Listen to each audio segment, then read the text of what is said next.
신명기 18장 15절부터 22절입니다. 신명기 18장 15절부터 22절 말씀 우리 한 목소리로 봉독하겠습니다. 내 하나님 여호와께서 너희 가운데 내 형제 중에서 너를 위하여 나와 같은 선지자 하나를 일으키시리니 너희는 그의 말을 들을지니라. 이것이 곧 내가 총회 날에 호렙산에서 내 하나님 여호와께 고한 것이라. 곧 내가 말하기를 내가 다시는 내 하나님 여호와의 음성을 듣지 않게 하시고 다시는 이 큰 불을 보지 않게 하소서. 두렵건대 내가 죽을까 하나이다 하매 여호와께서 내게 이르시되 그들의 말이 옳도다. 내가 그들의 형제 중에서 너와 같은 선지자 하나를 그들을 위하여 일으키고 내 말을 그 입에 두리니 내가 그에게 명령하는 것을 그가 무리에게 다 말하리라. 누구든지 내 이름으로 전하는 내 말을 듣지 아니하는 자는 내게 벌을 받을 것이요 만일 어떤 선자가 내가 전하리라고 명령하지 아니한 말을 제 마음대로 내 이름으로 전하든지 다른 신들의 이름으로 말하면 그 선지자는 죽임을 당하리라 하셨느니라. 내가 마음속으로 이르기를 그 말이 여호와께서 이르신 말씀인지 우리가 어떻게 알리요 하리라. 만일 선자가 있어 여호와의 이름으로 말한 일에 정엄도 없고 성취함도 없으면 이는 여호와께서 말씀하신 것이 아니요 그 선지자가 제 마음대로 할 말이니 너는 그를 두려워하지 말지니라. 아멘. 신명기의 5계명 부모를 공경하라. 이 말씀이 굉장히 중요한 말씀입니다. 우리가 10계명을 보면 2계명은 하라는 계명이고 8계명은 하지 말라는 계명입니다. 하나님 관계에서 하라는 계명이 뭐죠? 안식일을 거룩하게 지켜라. 주일을 거룩하게 지켜라. 엿새 동안 열심히 일하고 하루는 예배 잘 드리면서 자녀에게 말씀을 전수하라. 여러분 주일의 가장 핵심은 예배 드리고요 자녀에게 말씀을 전수하는 겁니다. 이 신구약을 전체로 봤을 때 교회에 나와서 예배 드리고 가정에서 자녀에게 말씀 전수하고 이 두 가지가 핵심입니다. 24시간 구약의 개념은 자녀에게 말씀 전수하는 겁니다. 신약의 개념은 교회에서 예배 드리는 겁니다. 이 두 개 합쳐보면 교회에 나와서 예배 드리고 집에서 자녀에게 말씀 전수하고 이 두 가지만 되면 우리의 신앙은 바로 서고 다음 세대에 하나님 말씀에 잘 전수가 돼요.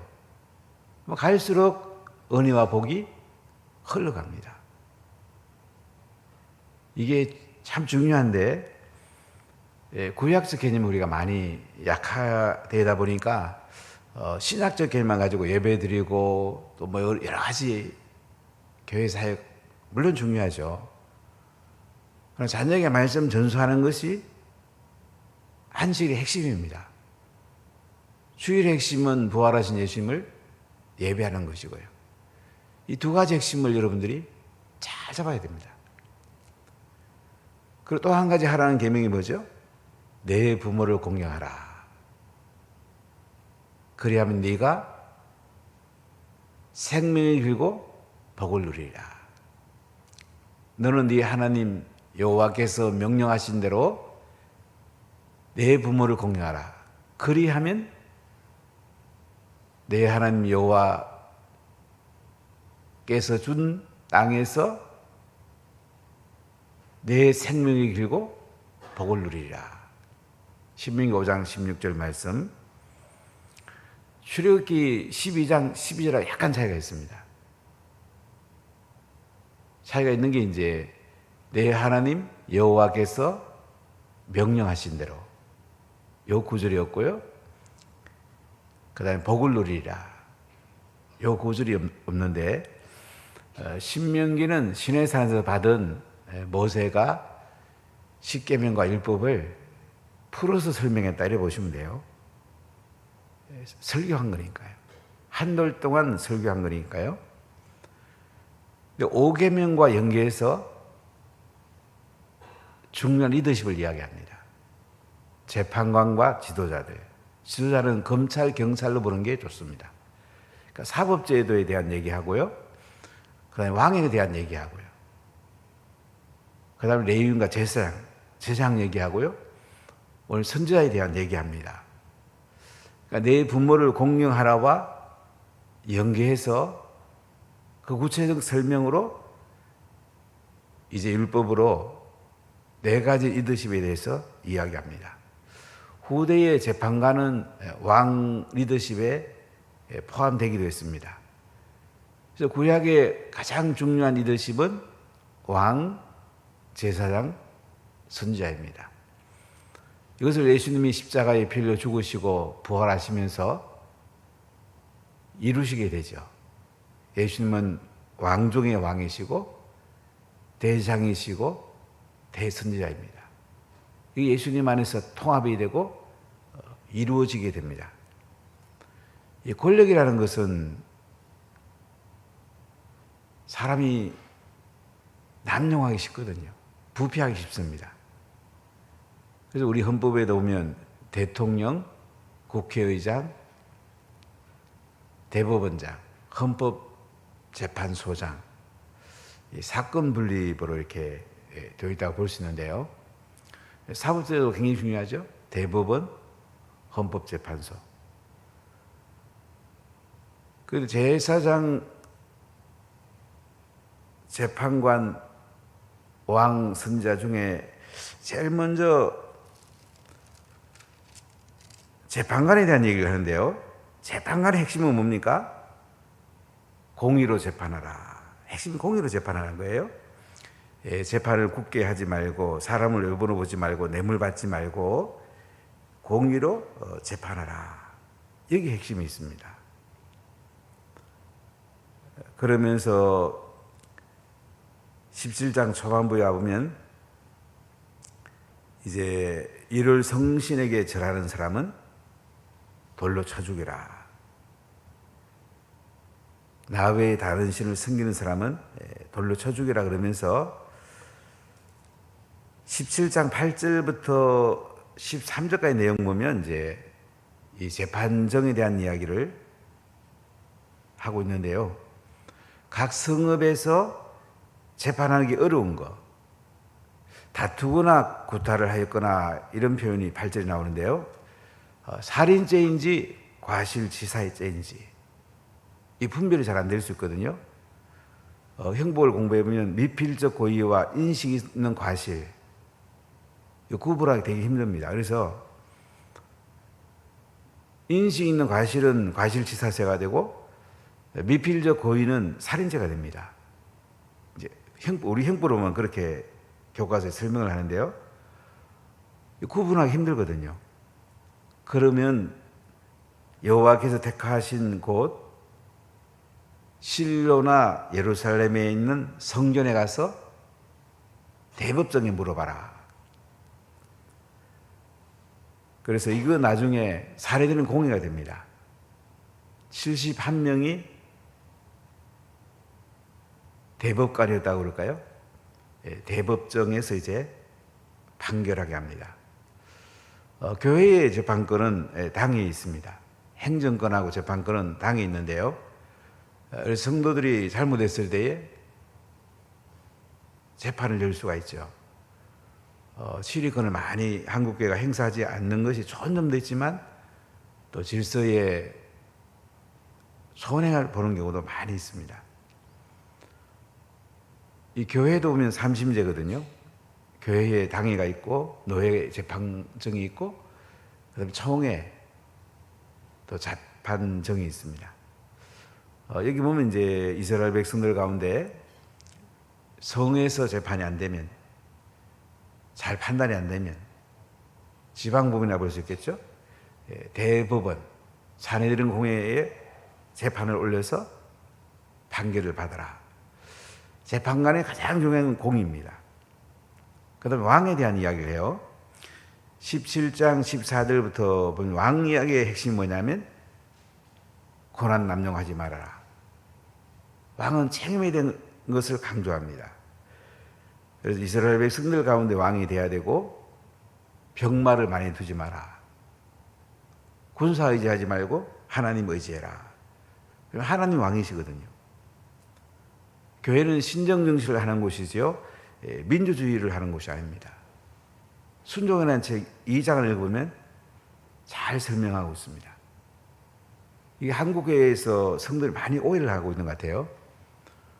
교회는 민주주의를 하는 데가 아닙니다. 신정 정치를 하는 데예요.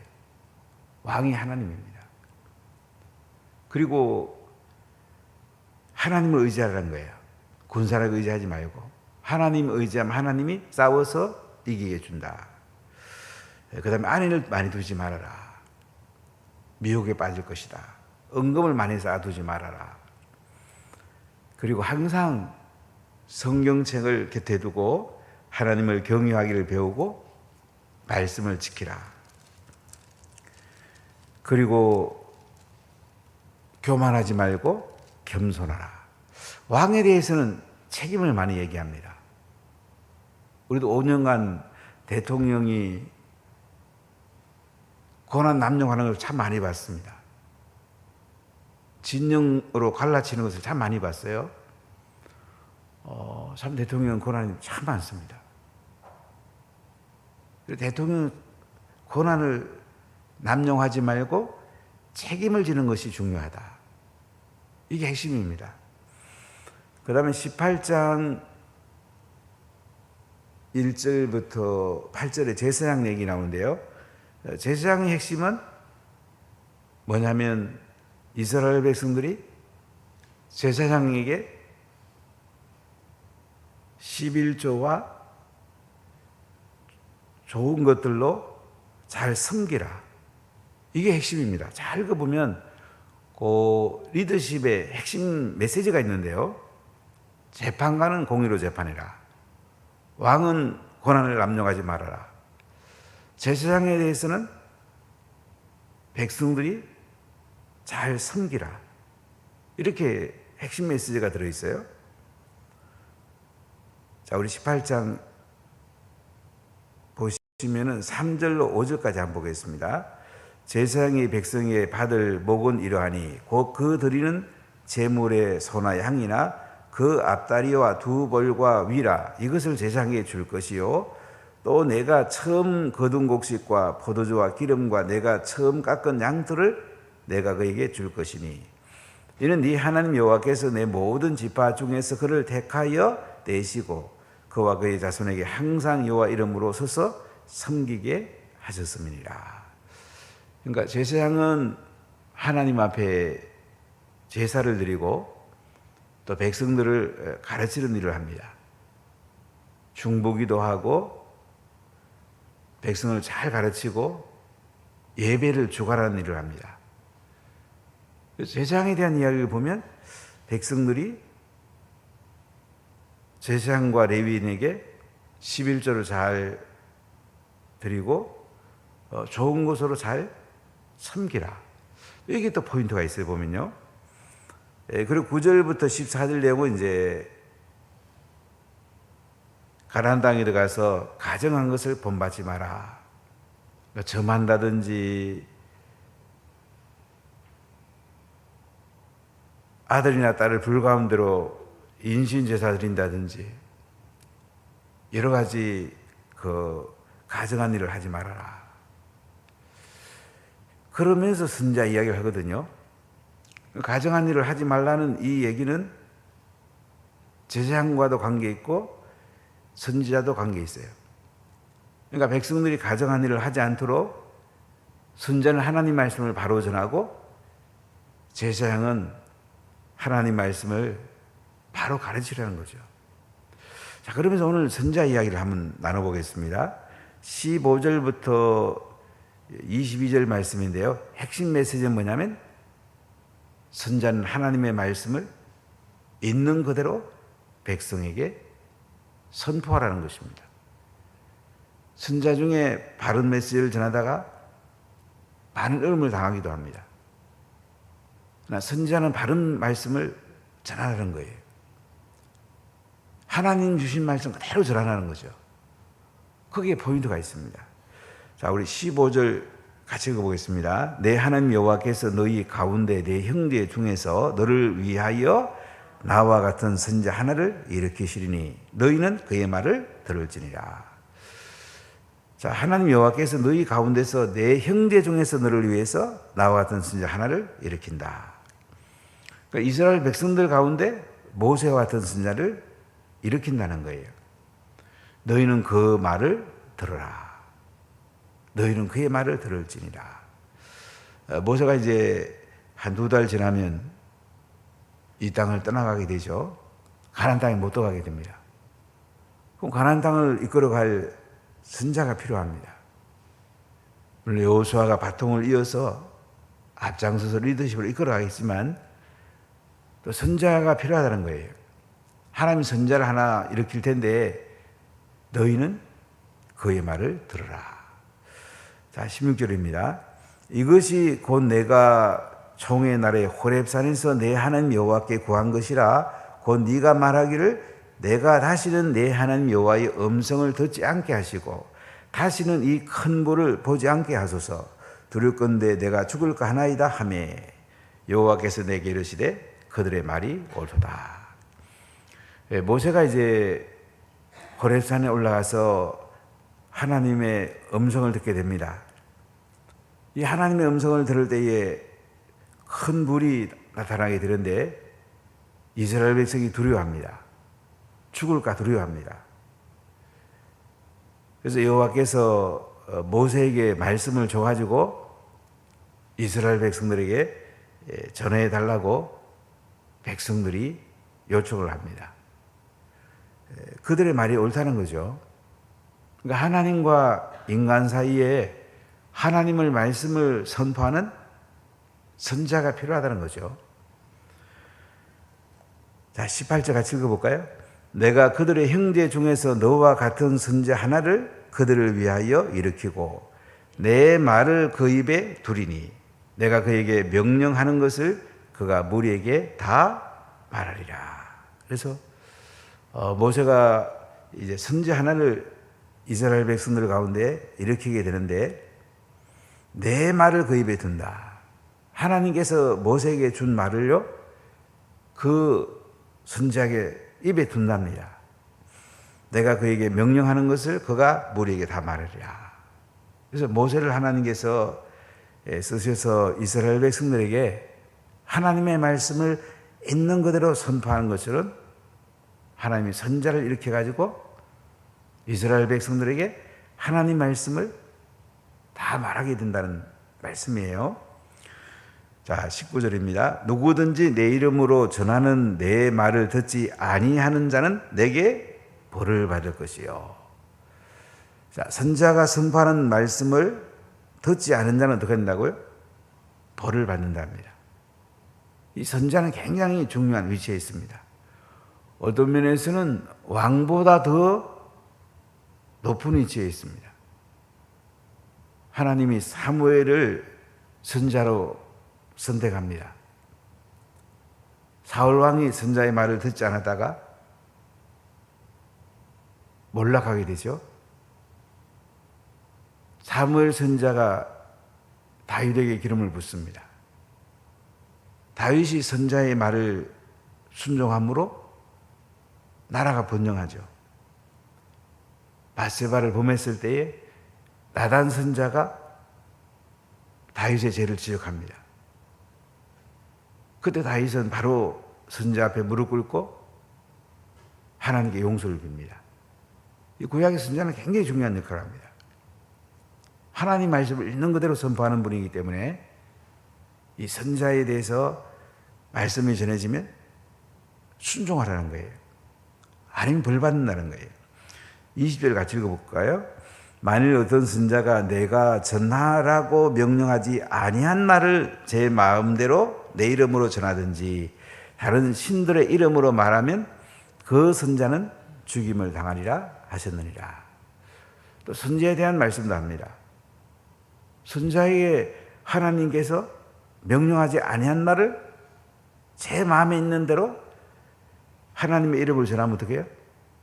하나님이 죽이신다는 거예요. 다른 신들의 이름도 말하면 그 선자를 하나님 죽인답니다. 선자는 또 책임을 져야 돼요. 그래서 선자는 하나님 말씀을 그대로 전해야 됩니다. 자, 21절 보세요. 내가 마음속으로 이르기를 이 말이 여호와께서 이르신 말씀인지 우리가 어떻게 알리요 하리라.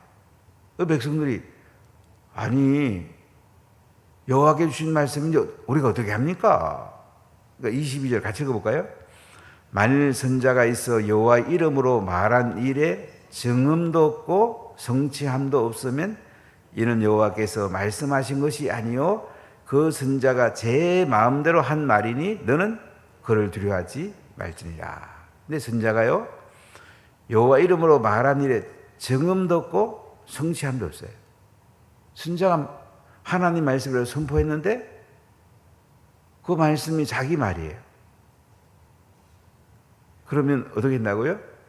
정음도 없고 성취함도 없단 말이죠. 그러면 여호와께서 말씀하신 것이 아니고 그 선자가 제 마음대로 말한 것이니 너는 그를 두려워하지 말라.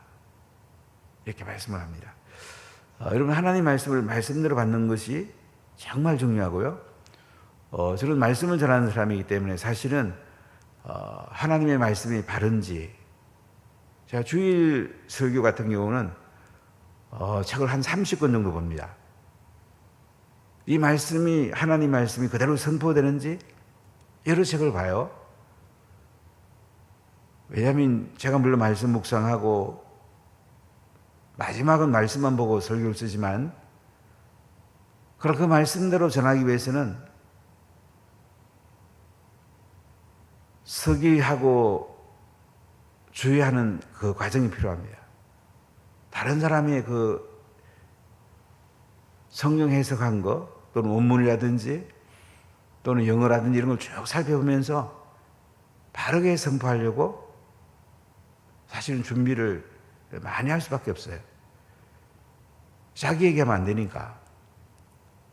우리가 이제 한국계가 조금 안타까운 점이 있어요. 목회해 보니까 주로 신약 중심으로 말씀을 많이 전하기 때문에 구약을 너무 조화롭게 못하지 않았나. 저 그 생각을 참 많이 했어요. 구약과 신약이 균형을 맞춰야 되는데 구약은 뿌리고 신약은 꽃이고 열매인데 꽃과 열매만 계속 얘기하다 보니까 예수님만 얘기하다 보니까 구약의 하나님 부분이 약하고 또 성령의 부분이 약할 수가 있어요. 하나님, 예수님, 성령님은 한 분이시거든요. 삼일째 하나님이에요. 예를 들면 신약에서 예수님이 정치에게 언제 했냐 이런 질문을 참 많이 합니다. 정치에게 복음이 선포되고 하나님 나라 선포되는 게 굉장히 중요하거든요. 하나님 말씀은 정치, 경제, 사회, 문화, 교육, 국방, 외교, 미디어, 가정 다 적용이 돼야 돼요. 영역은 제한이 없어요. 하나님 나라는 다 선포돼야 돼요. 근데 예수님 정치얘기 언제 했냐? 그럼 예수님이 얘기하는 것은 구약에 있습니다. 구약은 정치얘기 정말 많습니다. 돈 얘기도 많고요. 물론 하나님 나라 관점에 봐야 돼요. 그 다음에 신약의 예수님은 수평적 제자를 중심으로 말씀을 선포합니다. 이웃과 민족과 일방에 복음을 선포해라. 구약은 부모가 자녀와 다음 세대에 말씀 전수에 초점이 있습니다. 아브라함이 이삭에게 말씀 전하고 이삭이 야곱에게 말씀 전하고 야곱은 12아들에게 말씀 전하고. 그럼 예수님은 수평적 제자 얘기만 했냐? 그게 아니죠. 예수님도 어릴 때에 요셉으로부터 말씀 공부를 합니다. 가정식탁 예배를 드립니다. 구약은 가정식탁 예배가 핵심이에요. 그럼 부모가 자녀에게 말씀을 전수합니다. 수직적 제자잖아요. 그러니까 예수님은 이 수직적 제자의 뿌리 위에 수평적 제자 얘기하는 거예요. 신구약 성경을 다 합치면 또 사회적 제자 개념을 발견할 수 있는데요. 정치라든지 교육이라든지 이런 부분에다가 전 영역에다가 제자가 삼아져야 돼요. 지금 6월 1일 교육감 선거가 있는데 우리 생각에 있는 목사님들이 지금 하고 있는 게 뭐냐면 중도 보수가 단일화 시키려고 했습니다. 서울도 지금 단일화가 잘 안 돼서 계속 힘쓰고 있는데요. 부산은 단일화가 됐습니다. 단일화가 안 되니까 계속 진보 주사파 쪽 정리로 쪽에서 계속 교육감 되는 거야. 애들 교육이 어떻게 되겠습니까? 그러니까 우리가 이 성경을 잘 구약하고 신약하고 잘 같이 한번 짝을 가지고 균형 잡히게 한번 읽어보세요. 제가 이제 오랫동안 목회하고 말씀 연구하고 이렇게 해보면 이 두 가지를 잘 잡고 하는 분이 사실은 많지 않아요. 자, 목사님들 요새 많이 가르치는 시간들을 갖는데 되게 신학적 개념만 가지고 있어요. 신구약 전체의 흐름을 같이 봐야 됩니다. 그래야지 바른 말씀을 선포되고 선지자의 역할을 제대로 할 수가 있어요. 목사에게는 이 선지자의 역할, 제사장의 역할, 왕의 역할 세 가지가 이제 같이 교회는 리더십을 갖게 됩니다. 국가에서는 상권 분리되어 있다면 교회에서는 목사가 당회장이고 재직회장이고 공동회장이고 이 하나로 되어 있어요. 왕과 선지자와 제사장의 역할이 하나로 되어 있단 말이죠. 그래서 신정정치가 이루어지는 거예요. 이 국가가 조금 차이가 있어요. 신정정치 가운데 이제 하나님의 뜻 가운데 하나님 나라 가운데 이제 이렇게 할 수 있고 저렇게 할 수 있을 때 민정치가 그 속에서 보조 역할을 한다고 그럴까요? 그게 교회의 일인데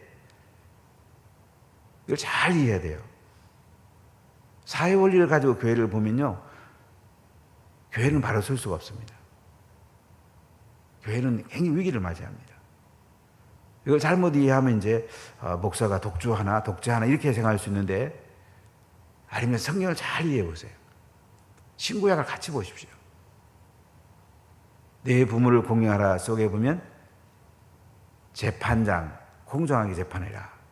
왕 고랑 남용하지 마라. 제사장 백성들이 잘 섬기라. 선지자 하나님 말씀을 바르게 선포하고 백성들은 선자의 하나님 말씀에 순종하라. 이게 핵심입니다. 이거 말씀대로 하면 우리는 은혜와 복을 풍성히 받게 됩니다. 기도하겠습니다. 하나님 감사합니다.